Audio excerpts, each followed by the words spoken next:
Recent months have quietly reshaped the way the Gothic 1 remake is being perceived, largely thanks to the steady flow of new gameplay footage, making of videos, and developer commentary that finally show what this project actually is and what it isn't. This isn't a nostalgia-heavy remaster or a surface-level visual overhaul.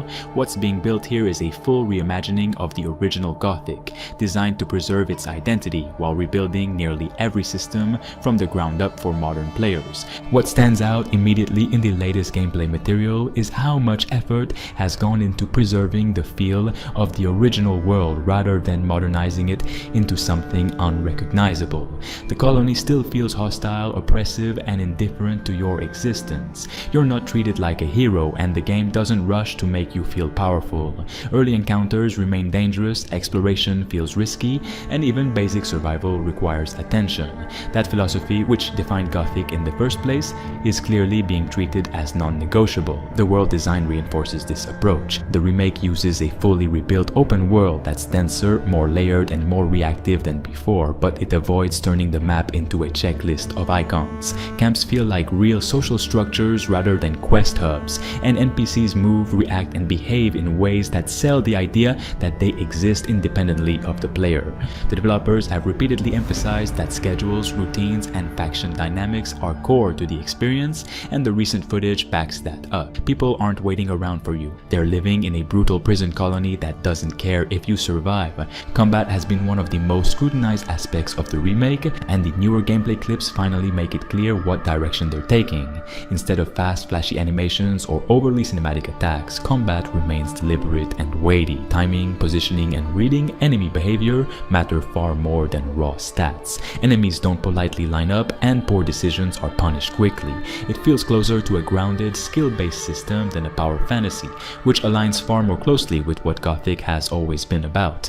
Progression is also being handled with restraint. You don't suddenly become competent just because you leveled up. Training still requires finding the right people, earning their trust, and paying for knowledge. Learning to fight better, craft equipment, or survive in the wilderness is treated as something earned through involvement with the world rather than abstract skill points alone. That sense of growth, slow, sometimes frustrating, but deeply satisfying, is central to why Gothic worked, and it's encouraging to see it retained here. Visually, the remake is far more than a graphical upgrade. The new lighting, weather systems, and environmental detail don't just exist to look impressive. They reinforce mood and atmosphere. Nights are genuinely dangerous, forests feel oppressive, and abandoned areas carry a sense of history and decay. The art direction leans into grit and grounded fantasy rather than high fantasy spectacle, which helps preserve the original tone while still benefiting from modern technology.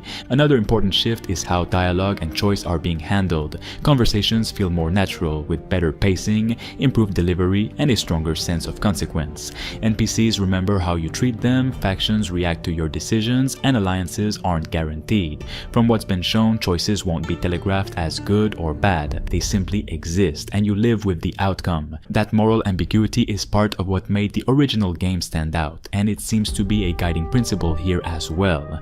The developers have also been transparent about learning from feedback. Early reactions to the original playable teaser clearly influenced the direction of the project, and the newer builds show a more confident, focused design. Systems are tighter, animations are more grounded, and the game feels less like it's trying to please everyone and more like it knows exactly what it wants to be. That course correction matters, especially for a remake of a game with such a dedicated fanbase. What's becoming increasingly clear is that Gothic 1 Remake isn't trying to compete with modern, open-world RPGs by scale or spectacle. Instead, it's leaning into density, consequence, and immersion. The world isn't enormous, but it's purposeful. Every path, encounter, and camp serves a function, whether narratively or mechanically. That approach feels refreshing in a genre that often prioritizes size over substance. Looking toward 2026, the remake is shaping up to be a significant RPG release, not because it's chasing trends,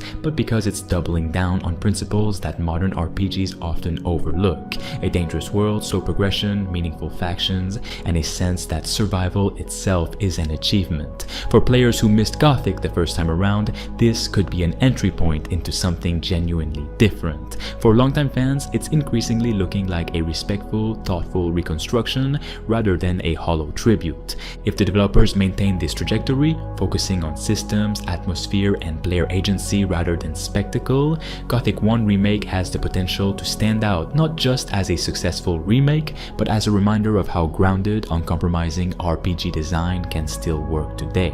Beyond what's already been shown, recent interviews and Q&As have filled in several important gaps about how deep this remake is going. One of the more interesting points the team has emphasized is how interconnected the game's systems are. Crafting, for example, isn't just about better gear. It's tied into faction access, training paths, and even how certain NPCs perceive you. Learning to forge a weapon or brew a potion isn't something you unlock automatically. It requires mentorship, reputation, and sometimes making the right enemies along the way. Magic has also been clarified in more detail. Rather than being a flashy endgame tool, magic is treated as dangerous, rare, and demanding. Learning spells requires commitment, resources, and patience, and misuse can be just as deadly to the player as to enemies. The developers have spoken about wanting magic to feel powerful but costly, reinforcing the idea that no path in Gothic is meant to be easy or consequence-free. Audio and music are another area where the team has gone deeper than expected. The soundtrack is being re-recorded and expanded, but with a clear intention to preserve the original themes and motifs that longtime fans recognize. Ambient sound design has been reworked to support immersion. Distant combat noises, wildlife, camp activity, and environmental cues all feed into how you read danger and opportunity without relying on UI prompts. Speaking of UI, the remake is taking a restrained approach. Recent footage and dev comments suggest the interface is designed to stay out of the way as much as possible, with minimal hand-holding. Quest tracking exists, but it doesn't replace paying attention. You're still expected to listen, remember locations, and piece things together yourself. A deliberate choice that reinforces the game's identity rather than smoothing it out for convenience.